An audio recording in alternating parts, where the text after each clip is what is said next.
The signs were all there. Someplace in my heart, I knew he would probably die. But when you get the call, nothing prepares you for the moment that you hear somebody you love commit suicide. My name is Tammy Lally. Hear my story. So imagine that you're walking home from school with four of your best friends, and you're with the cool kids, and on your way home, really beautiful fall afternoon, and you arrive at your friend's house, and out of nowhere, your friend's mother comes around the corner, points at you, and says, "You go stand in the driveway." You know, how would you feel? What would you make up about that? You know, I was that little girl. I was 8 years old. And that was my first experience of money shame. Because my mom was the help. She was a nanny. What happened on that day was I formed a belief, a money belief, and I wasn't aware of it, that money was my worth. So I started paying attention to cars, and everybody in that particular part of town either drove a Mercedes or a Volvo. And what happened in my adulthood is my first car, by the time I was 25, I owned my first Mercedes. By the time I was 32, I owned my oceanfront house. So fast forward, it's 2006, and I've achieved success in my eyes. I owned a company. All of the dreams that I had attached myself to as a young child were coming true. And the housing market started to shift. I lived in Florida. I owned a mortgage company.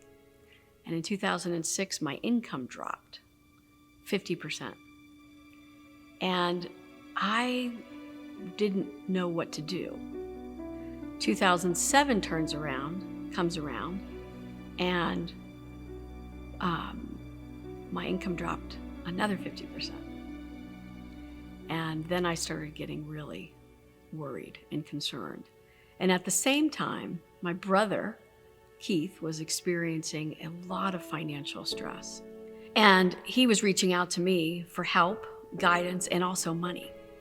And then I was also giving him this really strict advice, like, come on, man, cut back on your spending. And, you know, what are you doing? And even went and sat down with him and his wife and, you know, looked at their finances and tried to help them. At the same time, I was going through my own downturn, but was in some level of delusion because I was so trapped behind the money shame that I really couldn't even be authentic with him. Things started getting worse. My brother had reached out, needed to borrow some more money. The housing market was continuing to plummet. And unfortunately, my brother didn't see any way out. He didn't know where to go with the amount of shame he felt. And he did escalate into alcohol. He escalated into prescription drugs to numb the pain, and eventually felt that the only thing that he could do was take himself out of the equation. And that's what he did. He did end his life. I was standing in a hallway close to an elevator, and I remember feeling out of control in my body, in my mind, but very like my head was gonna blow off. Like it was. My brother and I were very close. We're very close in age, so we really grew up very, very tight. And it was an unbelievable thing for me to hear. I knew that he suffered greatly. I knew he was declining. The signs were all there. Someplace in my heart, I knew he would probably die. But when you get the call, Nothing prepares you for the moment that you hear somebody you love commit suicide. And I was devastated. My brother's death got me to get up. So I got sober and just really did a lot of work on myself, a lot of work. And I was driven by wanting his children to see somebody in our family get up, because there was a lot of people were going down after that happened. Everybody went down further, right? So I identify, I have to get a new career because the mortgage industry is closed. And I become a financial planner with the intention that I'm going to serve others, because that's how I can make sense of my brother's life. And I just went out there and just started being of maximum service to everybody I knew. And I knew a lot about finances and financial planning, and I just went and I got back up. It took a village. It took a lot of people. It took a lot of help.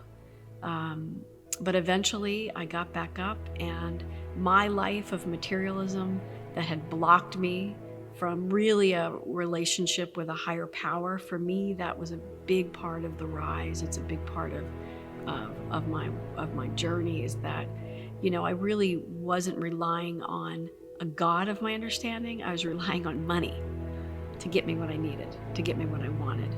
And overcoming money shame and really looking at that money story and those early childhood money beliefs is imperative to be able to move through that and have that paradigm shift. I want you to know that money is not your worth. I believe that you're here to do extraordinary things. And once you step into your authentic power, the sky's the limit. So if you're in a financial crisis, it's an inside job. Money is not going to fix the problem. Go inside.